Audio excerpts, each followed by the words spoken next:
Bom, primeiro quero dar os parabéns, porque mais uma vez você saiu na frente, foi lá, assinou o pedido da CPI da Câmara, né?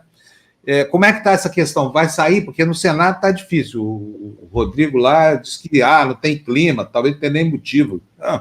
Como assim? Fala sério.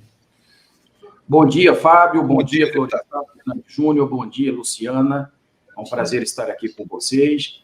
Acho difícil porque o presidente da Câmara, pelo menos, já anunciou que não tem disposição política de instalar a CPI. Isso é prerrogativa dele, né? Eu discordo, penso que a investigação parlamentar é fundamental para a definição de responsabilidades, e ontem eu vi uma declaração do presidente Rodrigo Pacheco também no mesmo sentido, não é?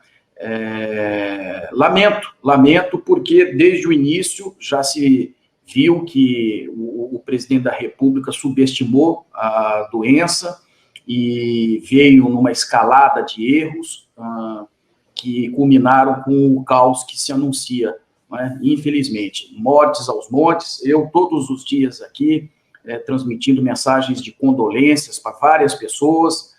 Eu mesmo quase fui uma das vítimas, não é? Por pouco não fui entubado. Enfim, situação dramática, e concordo, se você me permite já aqui complementar, Fábio, com a posição do CONAS.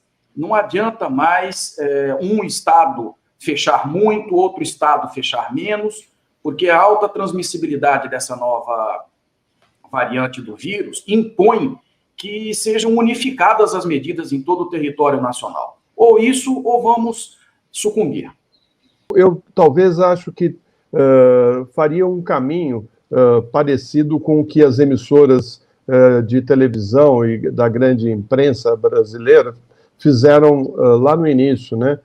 Fazer um levantamento deles a respeito da contaminação e das mortes ocorridas no Brasil, já que o governo federal estava dificultando essa informação para a população, né? Fizeram um consórcio e passaram a dar os dados que eles levantam todos os dias para passar para a população a realidade da doença e das vítimas dessa doença. Eu acho que vocês, parlamentares, que são combativos e que sabem do papel que vocês têm, que vocês façam o mesmo.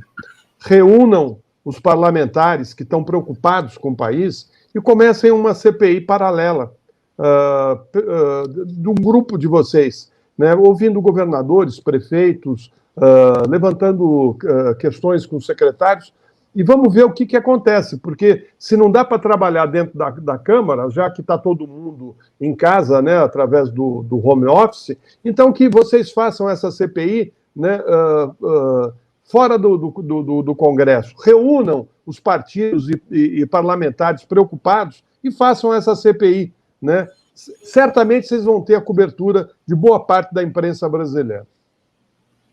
Muito obrigado, Florestan.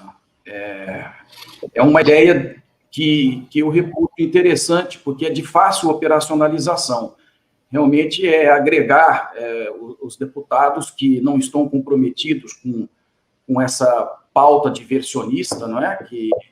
Que está tomando conta, muitas vezes, do parlamento, para que nós nos concentremos no que importa, não é? Definição de responsabilidades e encaminhamento aos órgãos competentes para a adoção das medidas judiciais cabíveis. Ontem, por exemplo, a Organização Mundial da Saúde foi categórica, não é? A cloroquina não funciona para a Covid, quer dizer, não tem eficácia. E se você colocar essa notícia ao lado daquela foto do presidente levantando a cloroquina, você tem aí a materialidade de infrações de responsabilidade, eu diria até infrações penais previstas no Código Penal, portanto, crimes comuns, que são mais do que suficientes para a deflagração de um procedimento investigatório no parlamento. Mas a questão é que alguns dizem o seguinte: mas se isso for levado até o fim, o Brasil vai ficar insustentável, vai ficar ingovernável. Então eu me pergunto, esse raciocínio consequencialista, se ele for levado a sério, significa dizer que, dependendo do contexto político em que vivemos, o presidente pode tudo?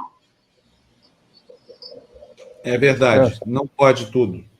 Ô, deputado, se precisar de assessor para trabalhar gratuitamente nessa CPI paralela que o Florestan está assistindo, pode contar comigo, viu? Trabalho de graça.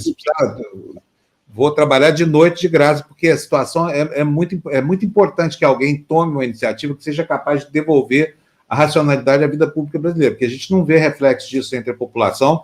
Bolsonaro, por mais doido que seja, ainda continua sendo. Quanto mais doido ele fica, mais ele arranja soldados aí para sua milícia.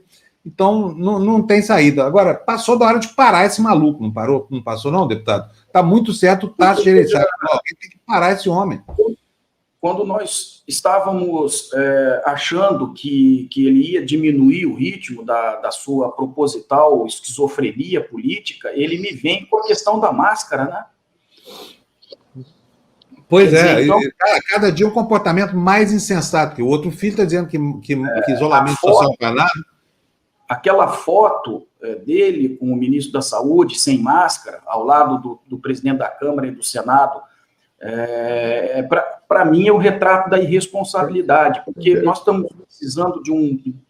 É que, infelizmente, a coisa não aconteceu nas eleições de 2018, mas poderia, sim, nós poderíamos ter um líder que unificasse, pelo menos nessa questão da Covid, um líder que unificasse o país, né?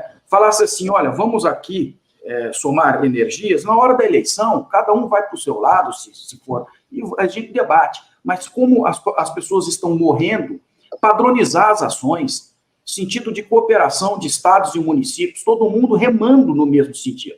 O problema é que nós estamos com governadores remando de um lado, prefeitos de outro, e o presidente remando ao contrário. Então o barco não caminha, não tem jeito.